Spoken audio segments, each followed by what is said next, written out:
Hello friends, आज हम माता का अंचल का फुल समरी करेंगे। माता का अंचल शिव पूजन सहाय द्वारा लिखी गई है। लेखक ने माता का अंचल पाठ में शैशव काल के शैशवीय क्रियाकलापों को रेखांकित किया है, जिसमें माता पिता के स्नेह तथा शिशु मंडली द्वारा मिलजुल कर खेले जाने वाले खेलों को उद्धृत किया है। लेखक ने स्पष्ट किया है कि शिशु का पिता उसके साथ भले ही अधिक समय बिताता हो, दोनों भले ही एक दूसरे के साथ अत्यधिक स्नेह करते हो, किंतु आपदाओं में माँ के अंचल में ही शिशु को शरण मिलती है। ऐसे समय में पिता से अधिक माता की गोद प्रिय और रक्षा करने में समर्थ प्रतीत होती है। लेखक बचपन से ही पिता के साथ अधिक रहता था। माता से दूध पीने तक का संबंध था। पिताजी नहा धोकर पूजा पर बैठते, साथ ही लेखक को भी नहला धुलाकर पूजा में शामिल कर लेते। माथे पर भभूत का तिलक लगाते। सिर पर लंबी लंबी जटाएं तो थी, उन पर भभूत लगाने से लेखक बम भोला बन जाया करता था। पिताजी प्यार से भोलानाथ कह पुकारा करते थे, जबकि लेखक का नाम तारकेश्वर नाथ था। लेखक पिताजी को बाबूजी और माँ को मैया कहकर पुकारता था। पिताजी रामायण का पाठ करते थे तो लेखक उनके पास बैठा आईने में अपना मुंह निहारा करता था। पिताजी के देखने पर शर्माकर आईना नीचे रख देता था और यह देखकर पिताजी मुस्कुरा देते थे। पिताजी पूजा पाठ के बाद अपनी रामनामा बही में राम राम लिखते। इसके बाद कागज़ के छोटे छोटे टुकड़ों पर राम नाम लिखकर और उन्हें आटे की गोलियों में लपेटकर गंगा पर जाकर आटे की एक एक गोली फेंककर मछलियों को खिलाते। उस समय लेखक उनके कंधे पर बैठा होता था। पिताजी की गोली फेंकना देखकर लेखक हंसा करता था। गंगा से जब लौटते तो पिताजी रास्ते में झुके पेड़ों की डालों पर बैठाकर लेखक को झूला झुलाते थे। पिताजी कभी कभी लेखक से कुश्ती लड़ते थे और खुद नीचे गिर जाते थे और लेखक उनकी छाती पर चढ़कर उनकी मूछें उखाड़ने लगता था। वे मूछें छुड़ाकर हंसते हुए लेखक को चूम लेते थे। पिताजी लेखक से खट्टा मीठा चुम्मा मांगते थे। लेखक उनके सामने अपने गाल आगे कर देता था। एक खट्टा चुम्मा, दूसरा मीठा चुम्मा लेते तो मूछें गड़ा देते थे। लेखक झुंझला पड़ता था और पिताजी बनावटी रोना रोते थे और लेखक खिलखिलाकर हंसने लगता था। पिताजी गोरस और भात को फूल के कटोरे में सान कर खिलाते थे। गोरस यानी गाय का दूध। माँ और खिलाने की हट करती थी। माँ पिताजी से कहती कि बच्चे को खिलाने का ढंग मर्द नहीं जानते। 4-4 दाने का कौर देने से बच्चा समझता है कि बहुत खा लिया है। बच्चे को भरमुँह खिलाना चाहिए। माँ खुद खिलाने लगती और कहती कि महतारी के हाथ से खाने पर बच्चे का पेट भरता है। माँ खिलाती और कहती कि यह तोता के नाम का कौर है और यह कबूतर के नाम का कौर है। ऐसे खूब खिला देती। तब पिताजी खेलने के लिए कहते और लेखक खेलने के लिए निकल जाते। कभी माँ अचानक पकड़ लेती और लेखक के सिर पर कड़वा तेल डालकर सिर की मालिश करती। लेखक छटपटाता और रोने लगता। पिताजी बिगड़ उठते, किंतु माँ उबटकर ही छोड़ती थी।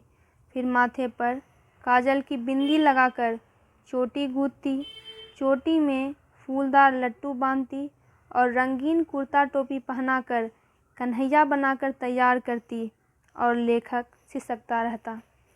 पिताजी गोद में उठाकर बाहर ले जाते।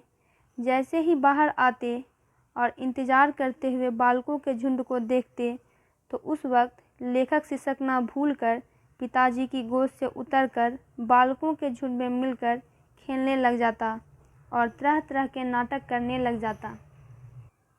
वहीं चबूतरे के एक कोने में सब खेल खेलते। पिताजी की नहाने वाली चौकी को लेकर उस पर सरकंडे के खंभे बनाते, कागज़ का टेंट लगाते, मिठाइयों की दुकान लगाते, मिट्टी के ढेलों के लड्डू बनाते, पत्तों की पूड़ी कचौड़ी, गीली मिट्टी की जलेबी, फूटे घरों के टुकड़ों के बतासे बनाते और दुकान सजाते। उन्हीं ठीकरों और जस्ते के छोटे छोटे टुकड़ों के पैसे बनाते। उन बच्चों में से ही खरीदार होते और उनमें से ही दुकानदार होते थे। थोड़ी देर बाद मिठाई की दुकान बंद कर घरौंदा बनाते। रेत की मेड़ ही दीवार बनती, तिनकों का छप्पड़, दातून के खंभे, दिया सलाई की पेटियों की किवाड़, पानी का घी, बालू की चीनी, ऐसे ही घरों के टुकड़ों का प्रयोग कर जोनार तैयार करते।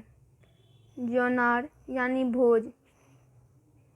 लेखक और सब बच्चे ही पंगत में बैठते। पंगत यानी पंक्ति। पंगत में धीरे से आकर बाबूजी बैठ जाते थे। उनको बैठते देखते ही सभी बच्चे घरौंदा बिगाड़कर भाग उठते थे। वह भी हंसते हंसते लोटपोट हो जाते थे और पूछते, फिर कब होगा भोज भोलानाथ? कभी बच्चे बारात निकालते। कनस्तरों का तंबूरा बजता, आम की उगी हुई गुठली को घिसकर शहनाई बनती।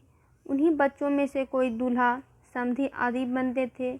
बारात चबूतरा के एक कोने से दूसरे कोने तक जाकर लौट आती थी। जिस कोने पर बारात जाती थी उस कोने को आम के पत्तों और केलों के पत्तों से सजाया जाता था। लाल कपड़े से ढककर एक पालकिन में दुल्हन बैठा दी जाती थी। बारात के लौटने पर पिताजी पालकी के कपड़े को ऊपर कर देखते थे तो सभी बच्चे हंसकर भाग जाते थे। थोड़ी देर में बच्चों की मंडली खेती करने के लिए जुटती। बस चबूतरे के एक कोने पर घिरनी गड़ जाती और नीचे की गली कुआं बन जाती। मूंज की पतली रस्सी बनाकर घिरनी पर चढ़ा चुक्कड़ बांध लटका दिया जाता। 2 लड़के बैल बनते, पानी खींचने लग जाते। चबूतरा खेत बनता, कंकड़ बीज बनते, मेहनत से खेत जोते बोए जाते। फसल तैयार हुई, हाथों हाथ काट लेते, उसे एक जगह रखकर पैरों से रौंदते।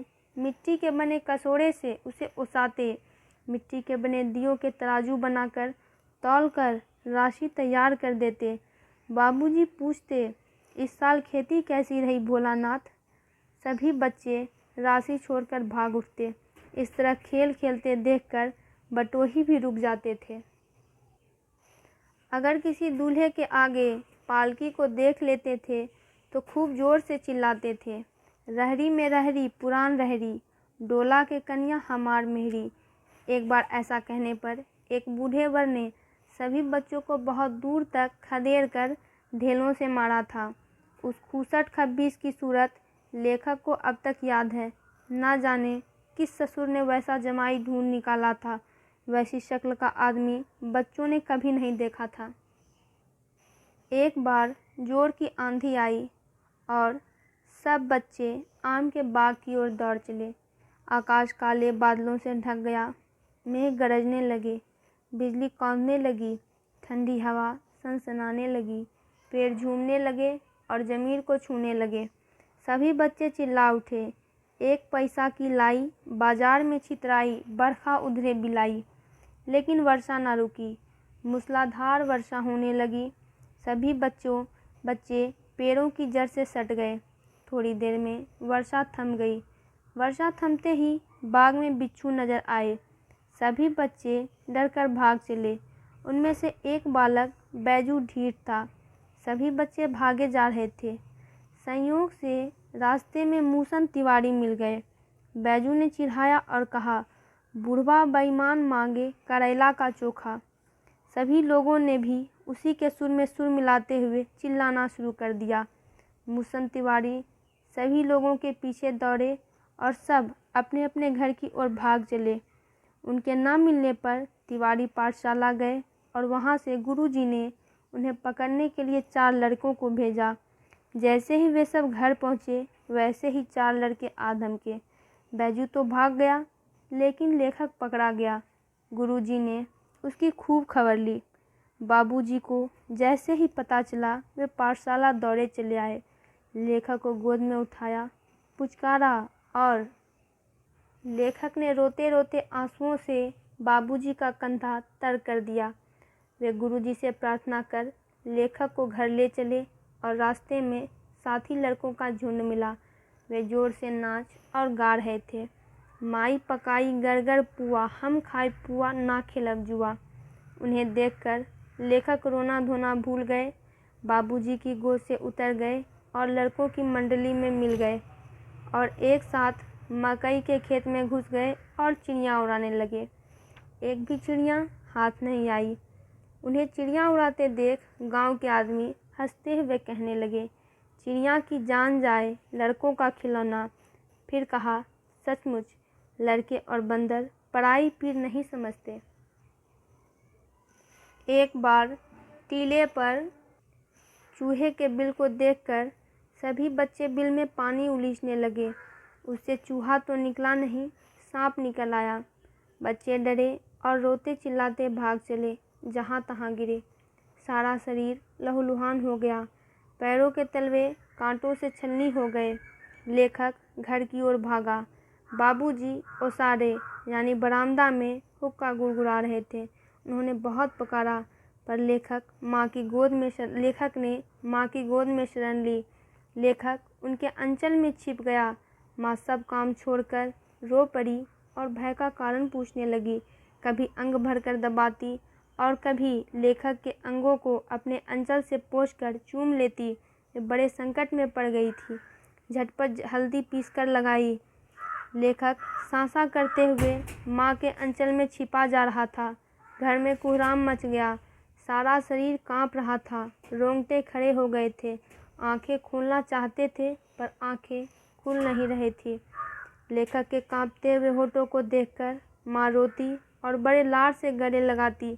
इसी बीच बाबूजी दौड़े आए, माँ की गोद से लेखक को लेने लगे, पर लेखक माँ के अंचल की प्रेम और शांति के चंदोवों की छाया लेखक ने माँ के अंचल की प्रेम और शांति के चंदोवी की छाया न छोड़ी।